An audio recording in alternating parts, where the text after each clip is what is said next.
clearly prostate cancer, because the recent report from the Lancet Commission projecting that the incidence and mortality of prostate cancer is going to increase rapidly up to 2040.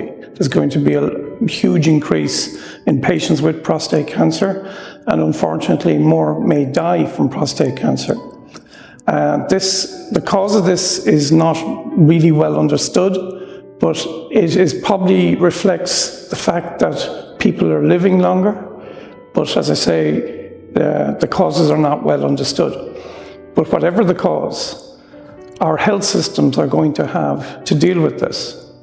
Because certainly in my region of Europe, patients are demanding more input into their care, and they are much more aware, possibly because of media, internet, but they're much more aware about their prostate cancer.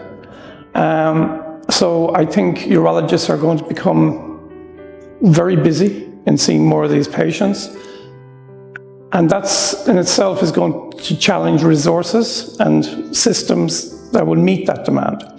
But even then, we still have to deal with the patient. Patient-centered care is becoming very prevalent in Europe. In fact, in some regions, it's almost becoming the legal standard that patients are very informed of not only the consequences of their diagnosis of prostate cancer, but what are the effects of treatment, not only on themselves physically, but on their mental health and on their family and partners, and indeed their work.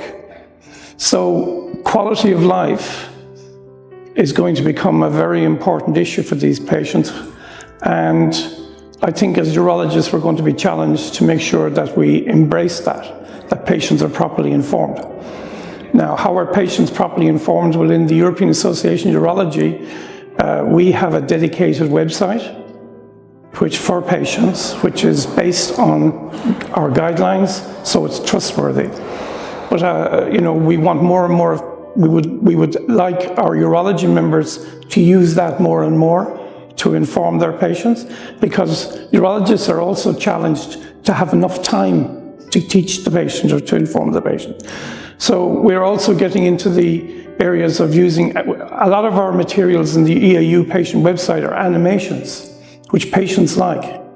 We've had nearly 15 million hits for animations on YouTube, but they're also used by urologists.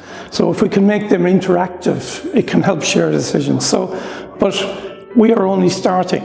There's a huge amount of patients about to come to our practices. Their expectations are different. Every country will have its own unique challenges, but we must recognize that the patient is going to have a bigger say in how they are treated, and how, so I think that's enough to say there. I think that's a big challenge. Well, patient-reported outcomes are what's called real-world evidence. It's the patient's perspective. And I say, traditionally in urology, we judge the benefits of treatment with, what we call survival rates. How long did the patient live, and particularly how long did they live without their cancer or their disease-free survival. But now we're finding that patients, as I presented today, a major patient advocacy group, Umo in Europe, who look after thousands of men in Europe with prostate cancer, are saying that's not enough. We must, our treatments, yes, they can cure, and they're very good cure rates, but it can affect quality of life, especially their health. Particularly in men, it impacts sexually, and that affects their partnership and their partners. And there are other issues of treatment that might affect their mental health or prevent them socializing, such as incontinence. But healthcare systems, certainly, again, I can only speak for my region in Europe, are going to demand outcomes are measured by patients. Patient-reported outcomes become a major standard of healthcare delivery. And in research, it is also going to have a big impact. I cannot see a circumstance where a pharmaceutical company are bringing out a new medication and it goes to clinical trial without patient-reported outcome measurements being one of the key metrics as to the impact of that treatment. Yeah, well, this was not about cancer. This is about the whole discipline of urology, and it was at the time I wrote this. All patients had to come to hospitals to get urological treatment, big hospitals, and big hospitals were challenged because there was shortages of urologists and access to, say, surgery and that caused a lot of delays.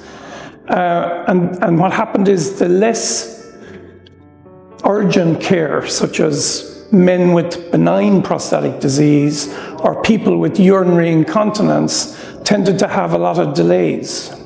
So the basic concept of the model of care, and it was based on Irish government policy called Sláinte Care, was to integrate the healthcare system of patients with the community.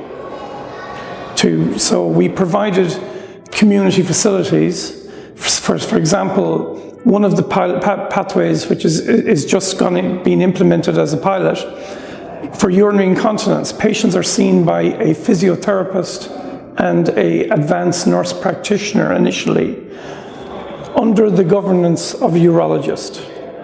And the idea is to treat people as much in their community, again, patient-centered care, and many of those patients don't need to come to a hospital, and it reduces waiting times.